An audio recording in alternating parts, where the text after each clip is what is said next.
എല്ലാവർക്കും സലാമുണ്ട് ട്ടാ. നമ്മുടെ മുഖ്യമന്ത്രി പിണറായി വിജയൻ ഇപ്പോൾ ഒളിച്ചൊരു യാത്ര പോയി എന്നാണല്ലോ പറയണേക്കണേ. ആ പിണറായി വിജയൻ്റെ ഭാര്യയുണ്ട്, പിന്നെ കൂടെ മോളുണ്ട്, മോളുടെ ഭർത്താവും ഒക്കെ ഉണ്ടെന്നാണ് പറയണേ. അത് ഒളിച്ചാണ് പോയേക്കണം. മുഖ്യമന്ത്രിയൊക്കെ ഇങ്ങനെ പുറത്തേക്ക് പോകുമ്പോൾ ഒന്നില്ലെങ്കിൽ ഗവർണറെ അറിയിക്കണം, അല്ലെങ്കിൽ പത്രക്കുറിപ്പ് ഉണ്ടാക്കണം എന്നൊക്കെയാണല്ലോ പറയണേ. പക്ഷെ അങ്ങനെ ഒരു അറിയിപ്പൊന്നും ഉണ്ടായിട്ടില്ല എന്നാണ് ഇപ്പോൾ ഇവിടെ മാധ്യമങ്ങളൊക്കെ പറയണേ. പക്ഷേ ഒരു കാര്യം എന്തായാലും ഉറപ്പാണെന്ന് മനസ്സിലായിട്ടുണ്ട്. ഈ പോക്ക് വെറുതെ അല്ല എന്നുള്ളത് ഒരു ഒരു ഒരു ഒരു ഒരു ഒരു പിന്നാമ്പുറത്തൊരു വർത്തമാനമൊക്കെ ഇങ്ങനെ കേൾക്കുന്നുണ്ട്. അതായത് ഇനി വലിയ അങ്ങോട്ട് ഒരു നിലപാടില്ലാത്തൊരു അവസ്ഥയിലേക്കാണ് പിണറായി വിജയൻ്റെ കാര്യം പോണേന്നുള്ളതാണ് ഈ രാഷ്ട്രീയങ്ങളിലൊക്കെ ഇങ്ങനെ പറയണ കേൾക്കുന്നത്. അത് വെറുതെ പറയണല്ല. ഇപ്പം തന്നെ ഈ CPM-ൻ്റെ ഒരു അന്വേഷണ കമ്മീഷനൊക്കെ വച്ചിട്ടുണ്ടെന്നാണ് പറയണ കേൾക്കുന്നത്. അതായത് ഇപ്പോൾ ഈ കഴിഞ്ഞ തെരഞ്ഞെടുപ്പിൽ വോട്ട് ഒരുപാട് അങ്ങോട്ട് കുറഞ്ഞിട്ടുണ്ട്.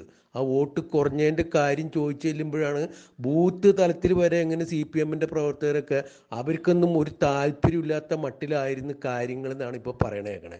എന്തായാലും ഈ തെരഞ്ഞെടുപ്പ് കഴിഞ്ഞ് കഴിഞ്ഞാൽ പിണറായിക്ക് വലിയൊരു മുട്ടം പണി കിട്ടണ്ടെന്ന് മനസ്സിലായി. അപ്പോൾ ആ പണി വന്നതിന് മുമ്പ് കുടുംബസമേതം അങ്ങനെ പുറത്തു പോയൊന്ന് അടിച്ചു പൊളിക്കാൻ കണക്കാക്കി മൂപ്പര് പോയാണെന്നൊക്കെ ഒരു കിംവദന്തിയൊക്കെ ഉണ്ട് കേട്ടോ. എന്താണെന്ന് കാര്യം എന്താണെന്ന് അറിയാൻ പറ്റില്ല. പക്ഷേ ഇങ്ങനെയൊക്കെ തന്നെയാണ് പറയണ കേൾക്കണത്. അതിൽ ഒരു സത്യം ഇല്ല എന്ന് പറയാൻ പറ്റില്ല. കാരണം അല്ലെങ്കിൽ ഇവിടെ ഒന്നും മൂപ്പര് മാറി നിൽക്കുന്ന സമയത്ത് ഒന്നില്ലെങ്കിൽ 19 ദിവസമാണ് ഇപ്പോൾ മാറി നിൽക്കണമെന്ന് പറയണം. അങ്ങനെ ഈ മാറി നിൽക്കുന്ന സമയത്ത് പകരം ഈ ഭരണ ചക്രം ആരെങ്കിലും ഒന്ന് ഏൽപ്പിക്കേണ്ടത്, ഇതൊന്ന് തിരിച്ചിട്ട് പോകേണ്ട മുന്നോട്ടേക്ക്. ഖജനാവിലാണെങ്കിൽ 5 കാശില്ല എന്ന് പറയുന്ന അവസരത്താണ് ഈ കോടികൾ പൊടി പൊടിച്ച് ഇങ്ങനെ മോനും മരുമോളും മോളുടെ കൊച്ചും പിന്നെ പിണറായി വിജയൻ്റെ ഭാര്യയൊക്കെ ഉൾപ്പെടെ അങ്ങോട്ട് 3 രാജ്യങ്ങളിൽ, ഒരു രാജ്യമല്ല 3 രാജ്യത്ത് പോയേക്കണമെന്ന് പറഞ്ഞേക്കണേ. ഒന്ന് ദുബായ്, പിന്നെ ഒന്ന് ഇന്തോനേഷ്യ, പിന്നെ ഒന്ന് എവിടെയാണ് സിംഗപ്പൂർ. അപ്പോൾ ഇങ്ങനെ അടിച്ച് പൊളിക്കാൻ കണക്കാക്കി മൂപ്പരിങ്ങനെ പോണ സമയത്ത് ഇവിടെ ഗവർണറോട് പറഞ്ഞിട്ടില്ല. അല്ലെങ്കിൽ തന്നെ ഗവർണറായിട്ട് പുള്ളി അത്ര നല്ല സൂത്രല്ലല്ലോ. അപ്പോൾ ഗവർണറോടും പറഞ്ഞിട്ടില്ല. പത്രക്കാരോട് യാതൊരു കാര്യവും പറയില്ല. അത് പണ്ട് അങ്ങനെ തന്നെയാണല്ലോ. ഇപ്പോൾ പറയണത് പത്രക്കുറിപ്പ് ഇറക്കിയിട്ടില്ല. അപ്പോൾ ഇതിൻ്റെ ഉള്ളുകളിയൊക്കെ എന്താണെന്ന് പത്രക്കാർ ചിക്കിത്തെറിഞ്ഞ് അന്വേഷിച്ച് തന്നു കഴിഞ്ഞപ്പോൾ EP ജയരാജനെ കണ്ട്, LDF കൺവീനറാണല്ലോ പുള്ളി. ഇപ്പോൾ സ്ഥാനമൊക്കെ പരിങ്ങലിലായിട്ട് നിൽക്കുകയാണ്. അപ്പോൾ പുള്ളിയോട് ചോദിച്ചു കഴിഞ്ഞാൽ പുള്ളിയും പറയണത് ഇതൊക്കെ നിങ്ങളറിയേണ്ട എന്താ കാര്യം, ഇത് CPM-ൻ്റെ വീട്ടുകാര്യമാണ്. ഇപ്പോൾ CPM-ൻ്റെ അകത്തുനിന്ന് ആളുകൾ എങ്ങനെയൊക്കെ ഭരണുണ്ട് എന്നുള്ളത് നിങ്ങൾ അറിയേണ്ടതൊന്നും കാര്യം നിങ്ങളെ ബോധ്യപ്പെടുത്തേണ്ട ആവശ്യമില്ല. ഇനിയിപ്പോൾ നിങ്ങളെ ബോധ്യപ്പെടുത്തി തന്നെ ആ കാശ് നിങ്ങൾ കൊടുക്കുമോ? വിമാനത്തിൽ കയറി അവിടെ പോണ കാശ്, അവിടെ പോയി ഹോട്ടലിൽ താമസിക്കുന്ന കാശ് കോടിക്കണക്കിന് രൂപ ചിലപ്പോൾ വരിക, നിങ്ങൾ കൊടുക്കുമോ? നിങ്ങൾ പറയേണ്ട വല്ല കാര്യം ഉണ്ടാകുന്നതാണ് ഇപ്പോൾ EP ജയരാജൻ ചോദിച്ചത്. അപ്പോൾ അതിന് എന്താ മറുപടി പറയാൻ പറ്റും? ഒന്നും മറുപടി പറയാനില്ല. എന്തായാലും ഒരു കാര്യം ഉറപ്പായി, ആരോടും പുള്ളി പറഞ്ഞിട്ടില്ല, ഒരു കാര്യം മിണ്ടിയിട്ടുമില്ല. ആള് വിമാനം കയറി പോയി. ഇനി 19 ദിവസം കഴിഞ്ഞ് തിരിച്ച് വരുമെന്നാണ് പറയണേ. പക്ഷെ ഒരു കാര്യം ഇതിനിടയിൽ വേറെ സംഭവിച്ചിട്ടുണ്ട്. ഇപ്പോൾ കോഴിക്കോടാണ് ആദ്യം ഇതിൻ്റെ പൊട്ടിത്തെറി CPM-ൽ ഉണ്ടായേക്കണത്. അവിടെ വോട്ട് ക്രമാതീതമായിട്ട് കുറഞ്ഞിട്ടുണ്ട്. അപ്പോൾ ബൂത്ത് ഏജൻറ്റുമാരോട് വരെ അതിൻ്റെ കൃത്യമായ കണക്കുകൾ ഇപ്പം കിട്ടണം എന്നാണ് പറഞ്ഞേക്കണേ. ആരൊക്കെ CPM-ൻ്റെ സ്ഥിരം അനുഭാവികളും പാർട്ടിക്കാരും ആരൊക്കെ വോട്ട് ചെയ്യാത്തുള്ള, ഇതെന്തുകൊണ്ട് അവർ വോട്ട് ചെയ്യാൻ വന്നില്ല, എന്താ അവർക്ക് പറ്റിയത്, എന്താ നിങ്ങൾ അന്വേഷിച്ചപ്പോൾ നിങ്ങൾക്ക് ഇതിൽ നിന്ന് എന്താ മനസ്സിലായെന്നൊക്കെ ചോദിച്ച് അങ്ങനെ വിശദമായ ഒരു റിപ്പോർട്ട് CPM-ൻ്റെ അടുത്ത് കൊടുക്കാനാണ് പറഞ്ഞേക്കണേ. ഇത് കൊടുത്തു കഴിയുമ്പോൾ കേരളത്തിലെ ഈ 20 ലോക്സഭാ മണ്ഡലത്തിൽ എന്താ സംഭവിച്ചതെന്നുള്ളത് മനസ്സിലാക്കാൻ പറ്റും. സാധാരണ ചെറുപ്പക്കാർക്കൊന്നും ഇപ്പോൾ യാതൊരു താല്പര്യമില്ല, വോട്ട് ചെയ്യാൻ പോയി താല്പര്യമില്ല എന്ന് തന്നെ മനസ്സിലാക്കണം. CPM-ൻ്റെ അകത്ത് തന്നെ ആളുകൾ പലരും വോട്ട് ചെയ്യാൻ പോയിട്ടില്ല.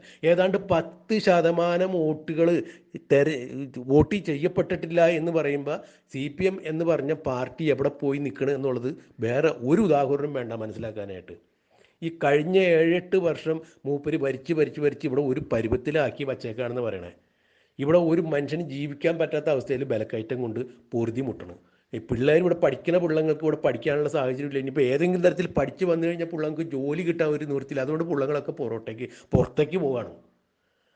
അപ്പോൾ ഇവിടെ പഠിച്ചു കഴിഞ്ഞാൽ ജോലി കിട്ടണമെങ്കിൽ ഇവിടെ പഠിക്കാൻ പറ്റിയ സ്ഥാപനങ്ങളില്ല.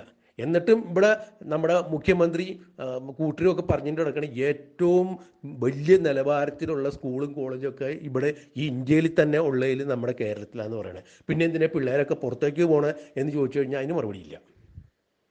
അപ്പോൾ അതൊക്കെ പിന്നെ നൂറ് ചോദ്യങ്ങൾ ഒന്നിനു പുറകെ ഒന്നായിട്ട് ഇങ്ങനെ വരാൻ സാധ്യതയുണ്ട്. പക്ഷേ മുഖ്യമന്ത്രി ഇപ്പോൾ രക്ഷപ്പെട്ടേക്കണ പോലെയാണ്. ഇപ്പോൾ മോനെയും മരുമോനെയും മോളെയും ഒക്കെ കൂട്ടി പുറത്തേക്ക് പോയിക്കണം എന്നുള്ളത് തന്നെയാണ് ഇപ്പോൾ അറിയാൻ കഴിയണത്. അതിൻ്റെ പുറകിൽ വലിയൊരു രഹസ്യം കൂടിയുണ്ടെന്ന് ചില ആളുകൾ പറയുന്നുണ്ട്. അതിപ്പോൾ മുഖ്യമന്ത്രിയെ സംബന്ധിച്ചിടത്തോളം ഇപ്പോൾ രാഷ്ട്രീയമായിട്ട് എതിരാളികൾ ഒരുപാടുണ്ടല്ലോ. അപ്പോൾ മൂപ്പർക്ക് ഏതാണ്ട് 25,000 കോടിയുടെ സ്വത്തുണ്ട്. ഈ സ്വത്തൊക്കെ ദുബായിലും അതുപോലെ തന്നെ സിംഗപ്പൂരിലും അവിടെ ഇവിടെയൊക്കെ ആയിട്ടൊക്കെ പുള്ളി നിക്ഷേപിച്ചൊക്കെയാണെന്ന് പറയണം. അതിന് ഈ കൃത്യമായ രേഖകളും വിവരങ്ങളൊക്കെ ഉണ്ടോയെന്ന് ചോദിച്ചിട്ടുണ്ടെങ്കിൽ അങ്ങനെ ഒരു ഇത് ഉന്നയിക്കുന്ന ആളുകളൊന്നും പറയില്ല. പക്ഷേ 25,000 കോടിയുടെ ആസ്തി മൂപ്പർക്ക് ഉണ്ടെന്നാണ് പറയണത്. ഇതിൻ്റെ ക്രയവിക്രയത്തിനായിട്ടാണ് പുള്ളി ഇടയ്ക്കിടയ്ക്ക് ഇങ്ങനെ വിമാനം കയറി അങ്ങോട്ട് പോകണം ഇങ്ങോട്ട് വരണം എന്നൊക്കെ പറഞ്ഞ് നടക്കണേന്നാണ് പറയണത്. അതിനിടയ്ക്ക് മൂപ്പർക്ക്, അതായത് നമ്മുടെ മുഖ്യമന്ത്രിക്ക് വേറെ ഏതാണ്ടൊക്കെ അസുഖമുണ്ട്, അപ്പോൾ ആ അസുഖത്തിന് ചികിത്സിക്കാൻ പോകണമെന്നൊക്കെ അതും പറയുന്നുണ്ട്. അതും ചിലപ്പോൾ ശരിയായിരിക്കും. ഇത് എന്താ കാര്യം എന്നുള്ളത് അറിയാൻ പാടില്ല. പക്ഷേ ഈ കാര്യങ്ങൾ അറിയണമെന്നുണ്ടെങ്കിൽ മൂപ്പര് തന്നെ വ്യക്തമാക്കിയാലേ പറ്റുള്ളൂ. അതിനുള്ള പത്രക്കുറിപ്പൊക്കെ ഇറക്കണത്. സാധാരണ ഭരണാധികാരികളൊക്കെ പോകുമ്പോൾ ഇങ്ങനെയുള്ള കാര്യങ്ങളൊക്കെ ഉള്ള നാട്ടുകാരോട് പറയണം. അല്ലെങ്കിൽ ഒരു നാട്ടു നടപ്പിൻ്റെ ഒരു മര്യാദയുണ്ടല്ല, ആ പ്രോട്ടോകോൾ അനുസരിച്ച് ഇത്തരം കാര്യങ്ങളൊക്കെ ചെയ്യണം എന്നുള്ള വകുപ്പ്. പക്ഷേ ഇതൊന്നും പുള്ളി ഇക്കാര്യത്തിൽ കാണിച്ചിട്ടില്ല. അപ്പം നേരത്തെ പറഞ്ഞു വന്ന പോലെ 25,000 കോടിയുടെ ഒരു ക്രയവിക്രയത്തിനാണ് ഇങ്ങനെ മൂപ്പര് പോണതും ഭരണതെന്നൊക്കെയാണ് പറയണത്. ഈ കാര്യങ്ങളൊക്കെ കൃത്യമായിട്ട് നമ്മുടെ ഇ പിക്ക് അറിയാം. അപ്പോൾ ഇ പിനെ ഏതെങ്കിലും തരത്തിൽ പിടിച്ചകത്തിട്ട് കഴിഞ്ഞിട്ടുണ്ടെങ്കിൽ ഈ കാര്യങ്ങളൊക്കെ ഇ പി വിളിച്ച് പറയും. അതിൻ്റെ ഒന്ന് രണ്ട് സൂചനയൊക്കെ ഇ പി കഴിഞ്ഞ ദിവസം അങ്ങനെ പുറത്ത് വിട്ട് കഴിഞ്ഞപ്പോഴാണ് ഇ പിക്കെതിരെ ആ കേസ് BJP-യിലേക്ക് പോകാൻ പോകണമെന്ന് പറഞ്ഞ കേസൊക്കെ തട്ടി ഒതുക്കി ഇ പിനെ വീണ്ടും തിരിച്ചെടുത്തത്. ഇങ്ങനെയും പറയണയൊക്കെ ഉണ്ട്. എന്തായാലും മോനും മോളെയൊക്കെ വലിയ ബിസിനസ്സുകാരായിട്ട് വളർത്തിയെടുക്കാൻ വേണ്ടിയിട്ട് ഭാര്യ കമലയുടെ ചെറിയ പെൻഷൻ കൊണ്ടാണ് കാര്യങ്ങളൊക്കെ നടത്തിയെന്ന് പറയുന്നത്. അതൊക്കെ അത്ര കണ്ട് വിശ്വാസയോഗ്യമല്ല എന്നാണ് രാഷ്ട്രീയത്തിൻ്റെ എതിരാളികളൊക്കെ മൂപ്പരെ കുറിച്ച് പറഞ്ഞു വരുത്തുന്നത്. എന്തായാലും മക്കളെ ബിസിനസ്സുകാരാക്കിയത് ഈ 25,000 കോടി ഉണ്ടെന്ന് പറയുന്ന കോടിയുടെ ക്രയവിക്രയം ചെയ്യാൻ വേണ്ടിയിട്ടാണ്. മക്കളുടെ പേരിൽ ഇങ്ങനെ ഒരുപാട് നിക്ഷേപം നടത്തിയിട്ടുണ്ട്. പിന്നെ ലുലുവായിട്ട് ബന്ധപ്പെട്ട് ചില കാര്യങ്ങളൊക്കെ അതും പറയുന്നുണ്ട്. ഈ തിരുവനന്തപുരത്ത് ലുലുവിൽ 100 കോടി മുടക്കിയിട്ടുണ്ടെന്ന് അത് പറയുന്നുണ്ട്. വേറെ ഇങ്ങനെ ലുലുവിൻ്റെ എല്ലാ സ്ഥാപനങ്ങളിലും കോടിക്കണക്കിന് രൂപ മൂപ്പര് മുടക്കിയിട്ടുണ്ടെന്ന് പറയുന്നത്. എന്താ അതിൻ്റെ സത്യാവസ്ഥ എന്ന് അറിയാൻ പാടില്ല. രാഷ്ട്രീയ എതിരാളികൾ പറഞ്ഞുണ്ടാക്കണമെന്ന് അറിയാൻ പാടില്ല. അത് എന്ത് തന്നെയായാലും മുഖ്യമന്ത്രി ഇപ്പോൾ പുറത്തേക്ക് പോയേക്കുന്ന കാര്യങ്ങളൊന്നും ഗവർണർ അറിഞ്ഞിട്ടില്ല. ഇവിടെ LDF-നടുത്ത് അത് ചർച്ച ചെയ്തിട്ടില്ല.